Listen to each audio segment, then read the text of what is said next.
प्रकाश के अपवर्तन। ठीक है, देखो पिछले पार्ट में हम लोग को देखे थे कि किस तरह प्रकाश जो है एक सतह से टकरा रहा है। ठीक है, और टकराने के बाद जिस माध्यम से आ रहा है उसी माध्यम में लौट जा रहा है। ठीक है, और हम लोग उसमें समतल दर्पण और गोलीय दर्पण के बारे में हम लोग चर्चा किए थे, और वो सब जितना समतल दर्पण गोलीय दर्पण सब ये प्रकाश के परावर्तन को फॉलो कर रहे थे। लेकिन अभी जो हम लोग पढ़ने वाले हैं, है ना, वो है प्रकाश का अपवर्तन। ठीक है, उससे एकदम विपरीत है। प्रकाश का अपवर्तन उससे एकदम विपरीत। विपरीत कहने का मतलब क्या है? ठीक है, तो सबसे पहले समझते हैं कि प्रकाश का अपवर्तन हमारे दैनिक जीवन में कहाँ देखने को मिलता है। ठीक है, तो हमारे दैनिक जीवन में कहाँ देखने को मिलता है?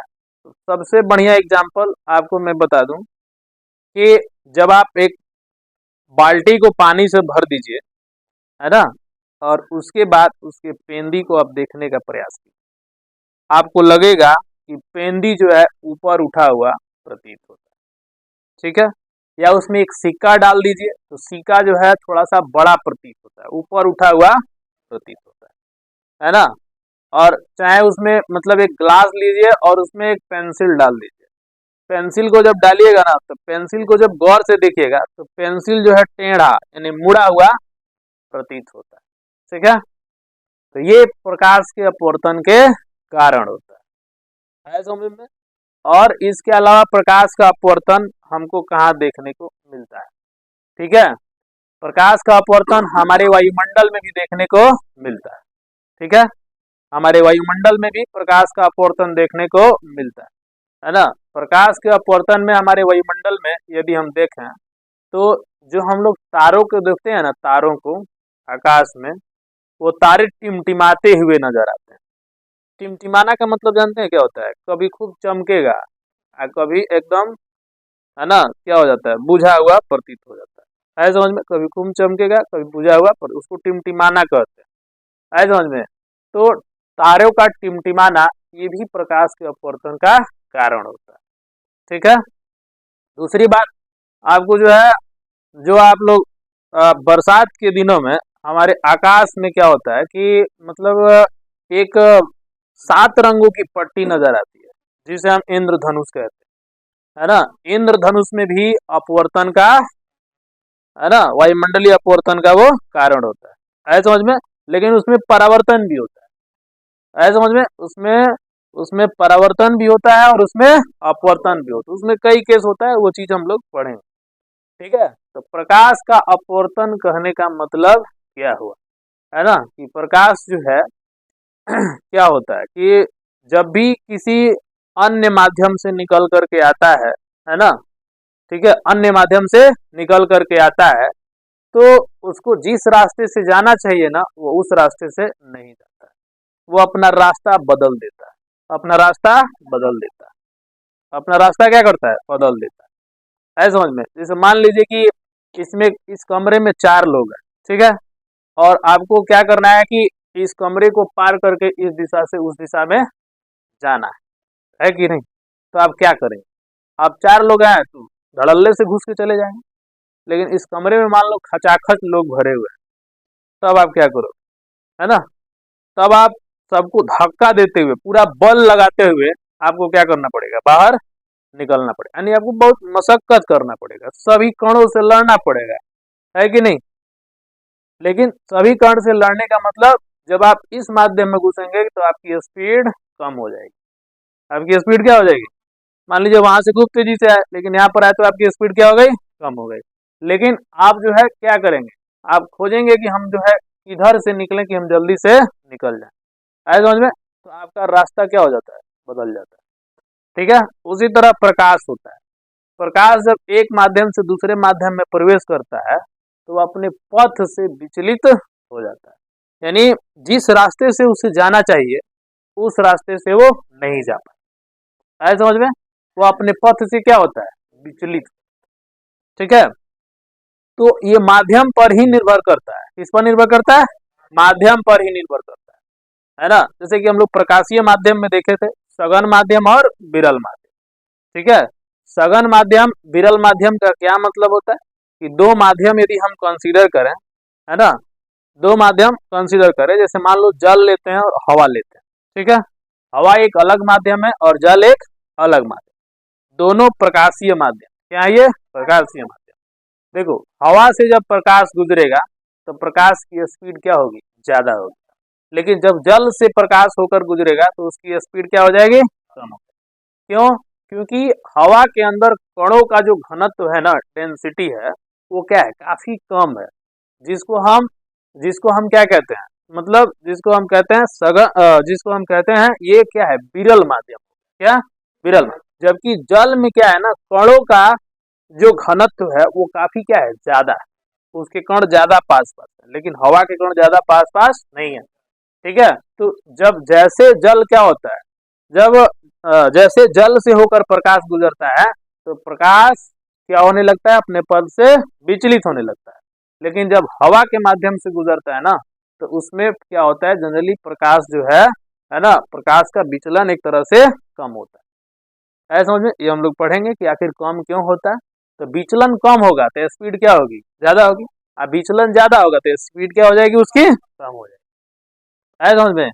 तो इस तरह से हम कहेंगे कि जो जल है वो क्या है? वायु की अपेक्षा ज्यादा सघन है, वायु की अपेक्षा ज्यादा सघन। वायु जो है जल की अपेक्षा विरल है। क्या है? वायु जो है जल की अपेक्षा क्या है? विरल है। तो दो तरह का प्रकाशीय माध्यम होता है, जिसे हम क्या कहते हैं? एक सघन माध्यम कहते हैं और एक विरल माध्यम कहते हैं, है ना।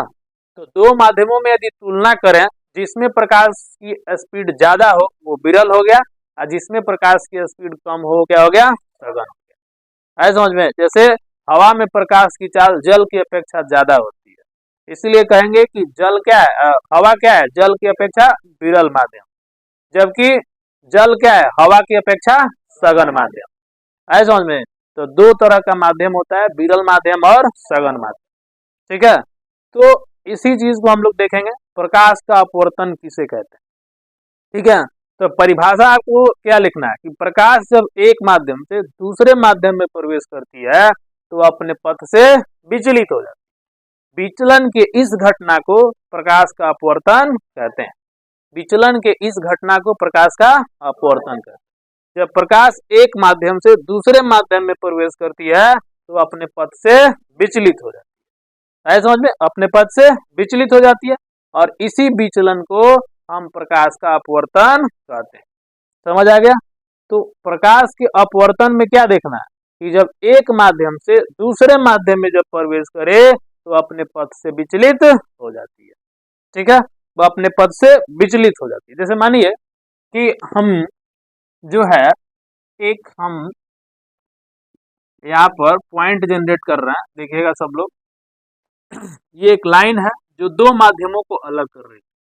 ऊपर हो गया हवा, क्या हो गया?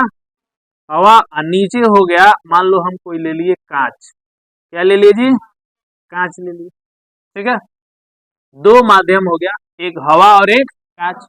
तो हवा जो होता है ना, ये विरल माध्यम होगा, है ना, और ये कैसा होगा? सघन माध्यम। कैसा माध्यम होगा? सघन माध्यम, ठीक है। ये विरल माध्यम है और ये क्या है? सघन माध्यम। है समझ में? कौन सा माध्यम है ये? सघन माध्यम। अब देखो अब प्रकाश जो है मान लो हवा से चल करके आ रही है, मान लो ऐसे आई और इस सतह पर आकर के ऐसे आपतित हो गई, ठीक है। किस बिंदु पर? किसी भी बिंदु पर, ठीक है।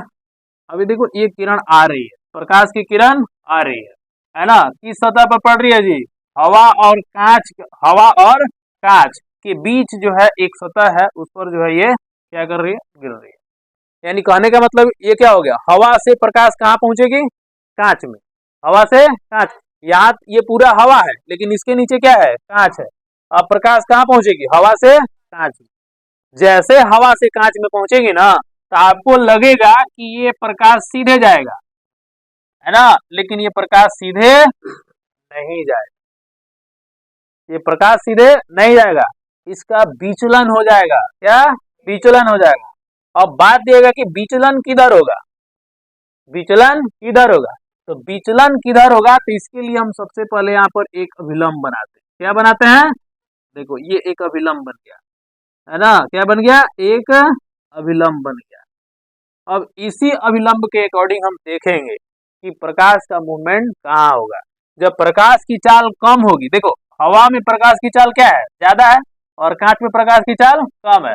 इसका मतलब इसकी स्पीड क्या हो गई, कांच में कम हो गई, तो इसको जाना था सीधे, लेकिन ये अभिलंब की ओर मुड़ते हुए जाएगा। देखो जाना था सीधे, लेकिन मुड़ गया कहाँ, अभिलंब, है समझ में, मुड़ गया कहाँ, अभिलंब की ओर। समझ आ रहा है। तो इस तरह से प्रकाश का अपवर्तन होता है। जब प्रकाश एक माध्यम से दूसरे माध्यम में प्रवेश करती है तो अपने पथ से विचलित हो जाती है। यदि यही रहता, एक और एग्जांपल मान लो हम ले लें यहाँ पर, है ना, कि ये जल हो गया, है ना, और ये क्या हो गया, हवा हो गया, ठीक है, जल हो गया और हवा। अब प्रकाश जल से होकर आ रही है, कहाँ से होकर आ रही है, जल से। ये देखो जल में चल रही है प्रकाश, ठीक है। अब ये देखो हवा है, तो ये कौन सा माध्यम हो गया, विरल हो गया, और ये क्या हो गया, सघन हो गया, ठीक है, ये कौन सा हो गया, सघन माध्यम। अब देखो हवा, प्रकाश कहाँ से चल के आ रही है, हवा से चल के आ रही है, कहाँ से, सॉरी जल से चल कर आ रही है, और उसको कहाँ जाना है, हवा में। तो क्या सीधे जाएगी, बोलो, क्या यह जो है इसका मूवमेंट सीधा होगा, है, नहीं होगा, सीधा मूवमेंट नहीं होगा, तुरंत यहाँ पर एक अभिलंब का निर्माण होगा। लेकिन यहाँ पर अब ये क्या होगा कि यह अभिलंब से दूर चली जाए। देखो आई यूं हो गई, देखो प्रकाश का मूवमेंट हो गया कि नहीं।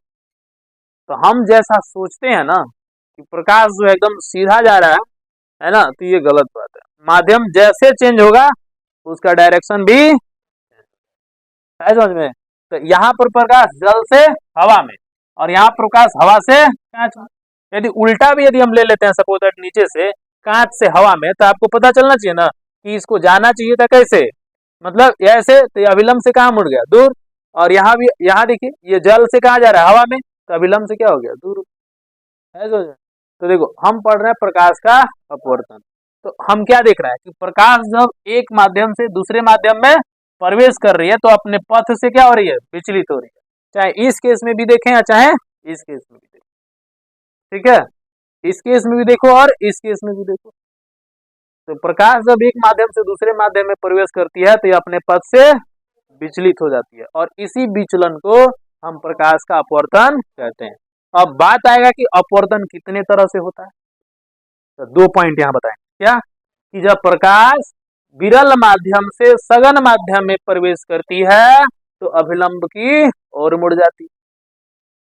पहला केस, जब प्रकाश विरल माध्यम से सघन माध्यम की ओर प्रवेश करती है तो यह अभिलंब की ओर मुड़ जाती है। और जब प्रकाश सघन माध्यम से विरल माध्यम में प्रवेश करती है तो अभिलंब से दूर मुड़ जाती है। ये 2 केस प्रकाश के अपवर्तन में आएगा, ऐसा ये नियम नहीं है, ये केस है अपवर्तन का। एक तो हम सिंपल सा डिफिनेशन देंगे कि प्रकाश एक माध्यम से जब दूसरे माध्यम में प्रवेश करती है तो पथ का क्या होता है, विचलन हो जाता है कि नहीं। दूसरा पॉइंट में अब किन किन केस में विचलन होता है। पहला केस, जब प्रकाश विरल माध्यम से सघन माध्यम में प्रवेश करती है तो अभिलंब की ओर मुड़ जाती है, और जब प्रकाश सघन माध्यम से विरल माध्यम में प्रवेश करती है तो अभिलंब से दूर चली जाती है। अभिलंब से कहाँ चली जाती है, दूर चली जाती है। दूर कहने का मतलब, देखो अभिलंब यहाँ बन रहा है ना, प्रकाश ऐसे इसको जाना चाहिए, तो ये अपने पथ से, है ना, बाहर मूवमेंट करे, और ये अभिलंब की ओर अंदर मूवमेंट करे, समझ में। तो प्रकाश का अपवर्तन किसे कहते हैं, प्रकाश का विचलन ही प्रकाश का अपवर्तन होता है ना। प्रकाश का विचलन ही प्रकाश का अपवर्तन। विचलन कहने का मतलब जिस पथ से जाना होता है उस पथ से न जाकर के दूसरे पथ से चली जाती है, तो इसे क्या कहते हैं, विचलन। क्या कहते हैं इसे, विचलन। बात समझ आ रहा है। तो प्रकाश का अपवर्तन किसे कहते हैं, ये लाइन सबको याद होना चाहिए कि प्रकाश जब एक माध्यम से दूसरे माध्यम में प्रवेश करती है तो अपने पथ से विचलित हो जाती है, और यह घटना प्रकाश का अपवर्तन कहलाता है। दूसरा पॉइंट, जब प्रकाश विरल माध्यम से सघन माध्यम में प्रवेश करती है तो अभिलंब की ओर मुड़ जाती है, और जब प्रकाश सघन माध्यम से विरल माध्यम में प्रवेश करती है तो अविलंब से दूर चली जाती है, समझ में। तो ये प्रकाश के अपवर्तन का परिभाषा हुआ। ठीक है, अब प्रकाश के अपवर्तन का उदाहरण क्या है, तो मैंने आपको अभी बताया है ना, पानी में पेंसिल का मुड़ा हुआ प्रतीत होना, है ना, सिक्का का पानी में सिक्के का उठा हुआ प्रतीत होना, तारों का टिमटिमाना, है ना, ये सब किसके उदाहरण हो गए। हाँ, प्रकाश के अपवर्तन के कारण। ऐसे मान लीजिए आपको मछली मारना है, मछली, है ना, आपको बंसी फेंकना है पोखरा में, ठीक है, तो आपको दिखेगी मछली आ रही है, और आप बंसी फेंकिएगा ना तो बंसी दूसरी जगह चला जाएगा। क्यों? क्योंकि आपको मछली का जो पोजीशन दिखाई दे रहा है ना, वो वास्तविक पोजीशन नहीं है ना, वो उसका काल्पनिक पोजीशन है। मछली तो कहीं और है, क्योंकि प्रकाश जब उससे निकल करके आ रहा है ना, तो वो जल से हवा में आ रहा है, और जल से हवा में आने का मतलब अविलंब की ओर मुड़ जा रहा है कि नहीं। अविलंब अविलंब से दूर चला जा रहा है, अविलंब से दूर चला जा रहा है, तो फिर उसका पोजीशन जो आप देख रहे हैं ना, उसका एग्जैक्ट पोजीशन नहीं है ना, उसका पोजीशन कहीं और है। इसलिए मछुआरे को मछली मारने में बहुत कठिनाई होती है समझ में। मछुआरे को मछली मारने में कठिनाई क्यों होती है? क्योंकि है ना, मछली का जो स्थिति होता है जल के अंदर, वो उसका काल्पनिक स्थिति हमको नजर आता है कि नहीं। किसके कारण? प्रकाश के अपवर्तन के कारण, प्रकाश के अपवर्तन के कारण, है समझ में। तो मछुआरे को मछली मारने में कठिनाई क्यों होती है? तो कठिनाई होने का कारण क्या है कि मछली का एग्जैक्ट पोजीशन जो है मछुआरा नहीं समझ पाता है, नहीं समझ पाता है। बात समझ में आ गया। तो इस तरह से हम प्रकाश के अपवर्तन को समझते हैं। तो प्रकाश का अपवर्तन किसे कहते हैं? क्लियर हो गया। प्रकाश का अपवर्तन किसे कहते हैं? जब प्रकाश एक माध्यम से दूसरे माध्यम में प्रवेश करता है तो अपने पथ से विचलित हो जाता है। तो दो केस इसमें आएगा, जब प्रकाश सघन विरल माध्यम से सघन माध्यम में प्रवेश करेगा तो अविलंब की ओर मुड़ जाता है, और जब प्रकाश विरल माध्यम से सघन माध्यम से विरल माध्यम में प्रवेश करेगा तो अविलंब से दूर मुड़ जाता है समझ में। ठीक है, तो अविलंब का निर्माण वही होगा यहाँ पे, क्योंकि अविलंब से ही हम पता करेंगे कि प्रकाश कहाँ जा रहा है, प्रकाश कहाँ जा रहा है समझ में, प्रकाश कहाँ जा रहा है। ठीक है, सबको समझ आ रहा है? क्या नहीं दिख रहा है? ये समझ आ रहा है ना। तो देखो यहाँ पर क्या हो रहा है, यहाँ पर भी प्रकाश का अपवर्तन हो रहा है और यहाँ पर भी प्रकाश का अपवर्तन हो रहा है। अब यहाँ पर समझिए, यहाँ पर आपको समझना है कि इसमें जो है, जब यहाँ पे देखिए ध्यान से, जब प्रकाश हवा से कांच में, हवा से कांच में प्रवेश कर रही है तो अभिलंब के साथ, यहाँ पे देखिए, जब हवा में प्रवेश करेगी तो अभिलंब के साथ विकोण बनेगा, और जब कांच में प्रवेश करेगी तो अभी अभिलंब के साथ यहाँ पर भी बनेगा, बनेगा ना जी, यहाँ पर भी बनेगा और यहाँ पर भी। ठीक है, लेकिन आप मान लीजिए कि आप देख रहे थे उसमें प्रकाश के परावर्तन के नियम में आपतन कोण परावर्तन कोण के बराबर था, तो इसमें आपको दिखेगा नहीं, इसमें अलग दिखेगा आपको। ये देखिए, इसमें अपवर्तन कोण बनेगा, परावर्तन कोण बनेगा क्या? नहीं, क्या बनेगा? अपवर्तन कोण। ये मान लीजिए यदि आई है, क्या है? आई है, तो ये क्या बनेगा? आर। क्या बनेगा? आर। तो यहाँ पे आई को हम आपतन कोण कहेंगे, आपतन कोण। ये थोड़ी चेंज होगा, ये तो आ रहा है तो आपतन कोण बनाएगा, लेकिन एंगल आर को क्या कहेंगे? अपवर्तन कोण कहेंगे। क्या कहेंगे इसको? अपवर्तन कोण। समझ में आ रहा है? यहाँ पर भी देखिए, यहाँ पर एंगल आई है और ये क्या है? आर। तो एंगल आई यहाँ पे क्या बना? आपतन कोण। और यहाँ पर एंगल आर क्या बना? अपवर्तन कोण। है समझ में? क्या बना? अपवर्तन कोण बन गया। ठीक है, अब बताइए एओ क्या है? आपतित किरण। क्या है? आपतित किरण। ओबी क्या है? बोलो। अपवर्तित किरण। अपवर्तित, ये परावर्तित नहीं है, अपवर्तित किरण, है ना। और एमएन क्या है? अभिलंब। ये भी नहीं, ये क्या बन गया? आपतन कोण। आर क्या बन गया? अपवर्तन कोण। एओ क्या हो गया? आपतित किरण। ओ भी क्या हो गया? और एम एन क्या हो गया? अभिलंब। इसमें भी ऐसे ही बनेगा ना। एओ को क्या कहिएगा? आपतित किरण। ओबी को क्या कहिएगा? ओबी को अपवर्तित किरण। ठीक है, अपवर्तित किरण। और बोलो एमएन को क्या कहोगे? एमएन को अभिलंब कहोगे। क्या कहोगे? बात समझ में आ रहा है? तो इस तरह से जो है हम प्रकाश के अपवर्तन को समझते हैं। दोनों के समझ रहे हैं ना।